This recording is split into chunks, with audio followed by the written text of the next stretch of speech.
पुरोहित करके थे गोरे, मेरे को सभी की ये याद नहीं, तो जितनी याद है मैं बोलती हूँ। पुरोहित जी वहाँ पे गोली लग के गिरे थे, उनको मारा था और गिरे थे वो, तो मैंने उनको पहचान लिया। और आपको मालूम नहीं, सभी उन लोगों को मैं पार करके करके आ रहे, जो गिर गए थे ना, उसमें से कितने मरे थे और कितने, वो तो मुझे मालूम नहीं। लेकिन आज मैं बोलते समय बहुत बुरा लग रहा है कि मैं ये नहीं चाहती थी कि ऐसा सब हमारे ऊपर नौबत आ जाएगी। और इतने ये करके मारा है सभी को कि याद रखेगा इतिहास ये, कि ऐसे मार खाया है सभी लोगों ने। और ये कार सेवकों ने जो सारा हमारे देश के कार सेवक वहाँ पे गए थे, और उन्होंने जो कार सेवा किया है था, वो सब तन मन धन से जाके अयोध्या पहुँचे थे। मैं दोनों बार थी, और वहाँ से जो बच के आई था सबके, हमारे यहाँ पे जो चंद्रमोहन भाटिया थे, वो उनको ज़्यादा टेंशन हुआ था कि इनको भी गोली लगी और ये तो गई है। लेकिन मैं वहाँ पे बच गई, और बोलते समय आई तो मेरे को बहुत डांट पड़ी, लेकिन मैंने बोला मेरे लिए आप ये मत करो, मैं तो आई है, लेकिन हमारे कोई गिर गए, उनको जाके देखो फलाना जगह पे यह है। और उनको ताबड़तोड़ वहाँ से उठाया गया। वो हमारे राज पुरोहित करके थे, जयप्रकाश नगर में वो रहते थे। हमारे गोरेगांव की कम से कम 200 की टीम थी, और बहुत जन ने मार भी खाया, ये भी हो गए, अटक भी हो गए। और इतना शांति से वहाँ पे हम लोग रहते थे, थोड़ा सा भी डर नहीं था। और आज हम लोग यहाँ पे जो उत्तर भारतीय लोगों को भैया भैया करके बोलते हैं, लेकिन जब हम अयोध्या में जब बाबरी मस्जिद टूटी, तभी वहाँ पे दिवाली मनाई गई थी। और वो दिवाली ऐसी थी, ये सभी लोग आनंद, इतना उत्सव वहाँ पे, बाहर सब लोग ने दिया जलाया था, पंडी जलाई थी, मिठाई सब बांट रहे थे, इतना आनंद हुआ था। लेकिन अपन किसी को बोलते समय कितना सोच के बोलना चाहिए, ये मुझे मालूम पड़ा। मैं कभी रिक्शा वाले चालक है, उनको भी कभी ऐसा मैं नहीं बोलती, भैया का मतलब बहुत अच्छा होता है, लेकिन अपन गुस्से से बोलते भैया, तभी उसको जरा ठेस पहुंचाती है, ऐसा नहीं होना चाहिए। मैंने वो सारा उत्तर भारतीय लोगों ने जो प्यार दिया है और दिवाली मनाई, मुझे आज भी याद है। और मैं यादनिक जी से और इनको सभी को मैं बोलूँगी, मेरे को बहुत बहुत धन्यवाद। आज ये सत्कार जो है, वो मैं राम भक्त सुमन सावड़ हूँ, और उस दिन से मेरा दिल जलता था, इतना हम लोग ने मेहनत किया है, कभी राम मंदिर बनेगा, जब तक मैं जिंदा है तब तक बनेगा, और आज ये बना है, मैं बहुत खुशी हूँ। बहुत बहुत धन्यवाद। जय हिंद, जय सिया राम। जय सिया राम। मित्रों, उस समय की सरकार के लिए सुमन जी जैसा बता रही थी कि कितनी आत्ताई सरकार थी। तुलसी बाबा ने लिखा है, बरु भल बास नरक कर ताता, दुष्ट संग जनि देई विधाता। नरक का वास ठीक, लेकिन दुष्टों का संग नहीं। और इसलिए उत्तर प्रदेश के लोग ये बात समझ गए हैं, और अब जो सरकार है वो राम भक्तों की सरकार है, राममय सरकार है। हम सबके बीच में मानस मर्मज्ञ वीरेंद्र याग्निक जी हैं। मैं आज के समारोह के आयोजक शंभू सिंह से निवेदन करता हूं कि पुस्तक देकर आदरणीय वीरेंद्र याग्निक जी का सम्मान करें।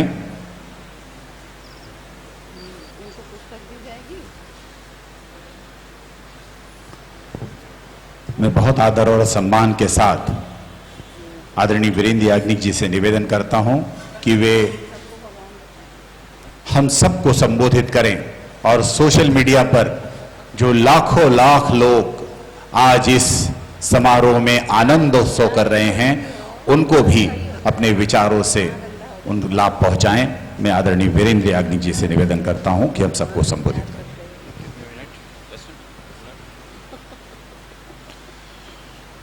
जय सिया राम, जय सिया राम, जय सिया राम।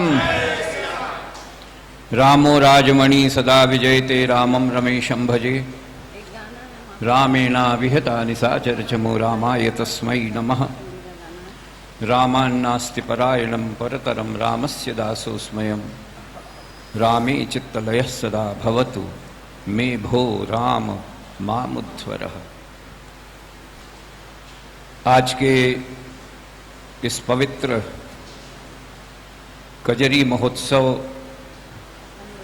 की इस संध्या में, जब संध्या रानी खुद ही इसकी शोभा बढ़ा रही हैं और शोभानाथ मिश्र जी यहाँ पर बैठे हैं, उनको प्रणाम करते हुए आज की हमारी महीयसी महादेवी, जिनका हम सब ने दर्शन भी किया और जिनका सम्मान किया, ऐसी बहुत ही मधुरिम मन वाली सुमन सावल जी, हमारे अपने बिल्कुल श्री अमरजीत जी, हिंदी साहित्य अकादमी के पूर्व अध्यक्ष, जो सबको हमेशा शीतल करते रहते हैं, ऐसे शीतानाथ जी, आप सभी जो आभासी माध्यम से हमारे साथ जुड़े हुए हैं,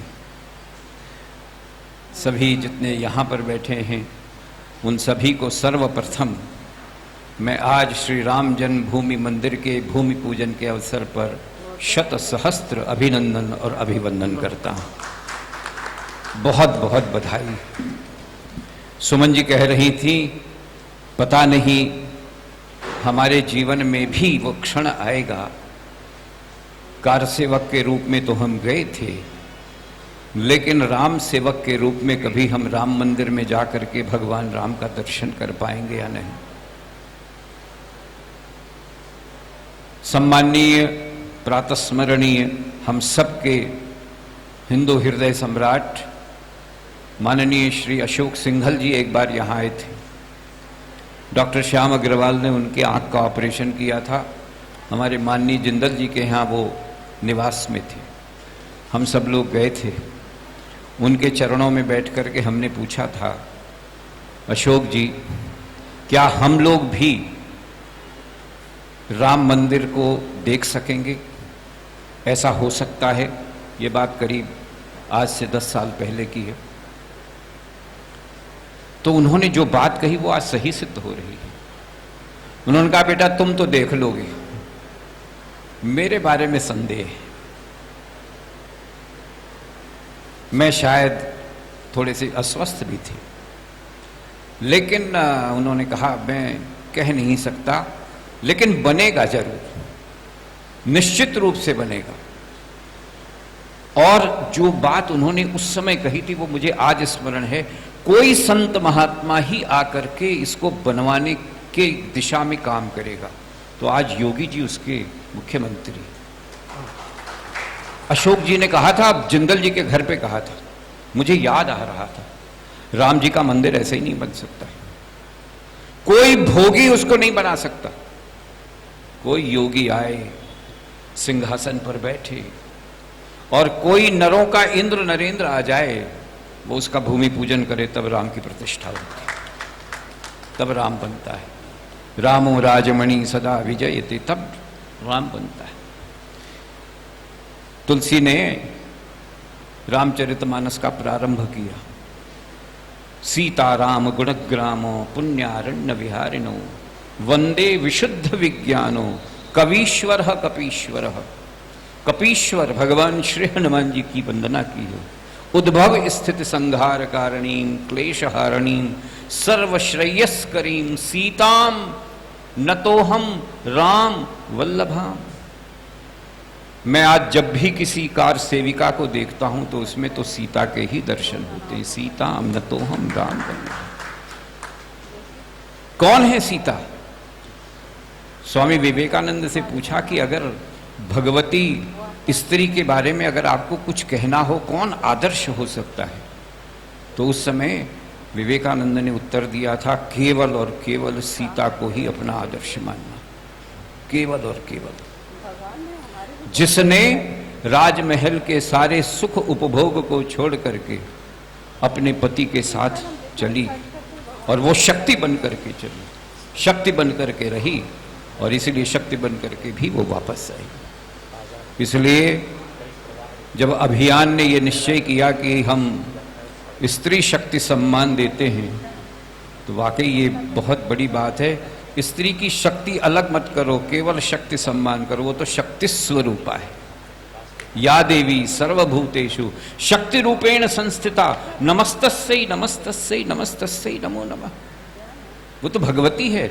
शक्ति का अगर विग्रह कर दिया जाए तो कौन है फिर तो वो कोई स्त्री ही होती है, क्योंकि स्त्री की पूर्णता वही ऐसी है, वही एक ऐसी प्राणी है जिसकी पूर्णता मां के रूप में होती है, वो मां के रूप में मुक्त होती है। इसलिए स्त्री स्वयं में शक्ति है और उस शक्ति का सम्मान करना, उसके प्रति उसका अभिनंदन करना, उसका अभिवंदन करना, उसके प्रति हम सब लोग उसके प्रति नतमस्तक होना, ये हमारा सबका कर्तव्य है, क्योंकि संसार की गति भी उसी के कारण है, वरना संसार ही नहीं चले। इसलिए प्रकृति और उसकी शक्ति, वह आज हम सब लोग, जब कार सेविकाएं यहाँ से गई होंगी उस समय 91 में 1991 हजारों हजार की संख्या में यहाँ से लोग गए थे। चंद्रमोहन भाटिया जी का उल्लेख कर रहे थे। बहुत ही विशुद्ध, पूरी तरीके से राम के प्रति भक्ति में न्यौछावर ऐसे चंद्रमोहन जी भाटिया और उनके साथ बहुत सारे लोग गए थे। और उन सब लोगों ने जो वहाँ पर दृश्य देखा जिसका वर्णन सुमन जी कर रही थी, लेकिन उसके बाद जो बात उनके मन में आई होगी, सभी कार सेवकों के मन में आई होगी, जिसका उल्लेख आज प्रधानमंत्री ने भी किया, राम काज कीने बिना मोहि कहाँ विश्राम, मुझे कहाँ विश्राम है। और तब नरेंद्र जी ने वाकई अपने संकल्प को पूरा किया। मुरली मनोहर जोशी जी के साथ वो गए थे भगवान का दर्शन करने के लिए, और उसके बाद वहाँ संकल्प लिया था कि अब तो भगवान आपके चरणों की सौगंध खा करके कहता हूँ, तब आऊँगा जब आपके राम मंदिर का हम भूमि पूजन। श्री हनुमान जी की कृपा है उनके ऊपर कि उनके द्वारा, उनकी कृपा से आज नरेंद्र मोदी के माध्यम से इस संपूर्ण मानवता ने, संपूर्ण विश्व ने, संपूर्ण ब्रह्मांड ने, संपूर्ण भारत की चेतना ने, भारत की आत्मा ने आज भव्य रामलला विराजमान के भव्य मंदिर का वह क्षण 12:44 उस समय राम मंदिर के भूमि पूजन का वह अलौकिक क्षण अपने अपने नेत्रों से खुद से देखा। विचित्र। आपको बताएं, 12:41 के ऊपर सारी विधि पूर्ण हो गई थी, 3 मिनट बाकी थे। गोविंद गिरी जी महाराज से पूछा कितने बजे हैं, मुख्य पुरोहित ने पूछा मुख्य शिला का पूजन करना है और रखी जानी है, कितने मिनट बचे हैं? 3 मिनट बचे हैं, करें क्या? कहता शक्ति का आवाहन करो। और उस समय उन्होंने दुर्गा सप्तशती से महालक्ष्मी के आवाहन का, वो महालक्ष्मी के श्लोक का स्रोत का पाठ किया था। ठीक 3 मिनट में पूरा हुआ। जब भी किसी भी प्रकार का आवाहन करना हो, जब भी किसी भी प्रकार की तेजोमयी संकल्पना को पूर्ण करना हो, तो केवल पुरुष का आवाहन करने से कुछ नहीं होगा, केवल और केवल शक्ति का आवाहन करना पड़ेगा, क्योंकि इसी शक्ति के माध्यम से हम अपने कार्य को पूरा संपादित करने में समर्थ हो सकते हैं। और इसलिए भगवान राम ने भी जब रावण से युद्ध करने के लिए चले तो भगवान शंकर से तो यह कहा कि ये तो आपका भक्त है, इसलिए आप तो इसकी शरण लेना, लेकिन वास्तव में उन्होंने भगवती गौरी का आवाहन किया था। हे भगवती गौरी, मुझे अब रावण के साथ युद्ध करना है, इसलिए मेरी रक्षा करने का संकल्प, मेरी रक्षा करने का काम तुम्हारा है। तो आज इस अभियान के माध्यम से हमारे अमरजीत जी बहुत बड़े बड़े काम करते हैं और मुझे बड़ा अच्छा अनुभव होता है। ये महाराष्ट्र में भी उत्तर प्रदेश दिवस मना लेते हैं और उत्तर प्रदेश वालों को याद दिलाते हैं कि भैया तुम याद करो कि तुम्हारे उत्तर प्रदेश का भी कभी कोई दिवस हुआ करता था, उसको मान लो। और मुझे इस बात का गौरव है कि पहले उत्तर प्रदेश दिवस के लिए मैं भी इनके साथ वहाँ पर गया था और उस उत्तर प्रदेश दिवस को मनाया था।